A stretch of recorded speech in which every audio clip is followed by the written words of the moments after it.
Hello hello.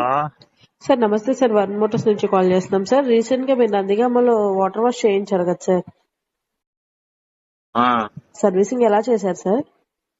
బానే ఉంటాం. అంతా బానే ఉందా సార్? ఓకే సార్, నేను థ్యాంక్ అందుకే నా మమ్మీ షోరూమ్ రాంది. నేను ఏమైంది సార్? పెట్టింది 500 రూపాయల పని కానీ ఇప్పుడు 70 ఫోన్ కాల్స్ వచ్చి నేను వచ్చి ఇంటికి వచ్చిన కాడ నుంచి మా ఉన్న ఉద్యోగమే దరిద్రపు ఉద్యోగం మాది. దీనికి మళ్ళీ బాగుందా సార్, నల్లగుందా, తెల్లగుందా, పచ్చగుందా, పిల్లని వచ్చా, ఈ కాలు తగులుకున్నారు మీరు. ఈ ఆడదత్తాను. కారు అమ్మానమ్మా నిన్న, ఎడ్ల బండి కొనుక్కొని నేను. మా వల్ల కాక మీరు చేయాల్సిన పనే లేదు. బండి కూడా నీకు రేపు పొద్దున మీ షోరూమ్ కాడికి నేను పూర్తి చేపిస్తా. మీ షోరూమ్ ముందు పెట్టి బండి మీరు మాట్లాడదే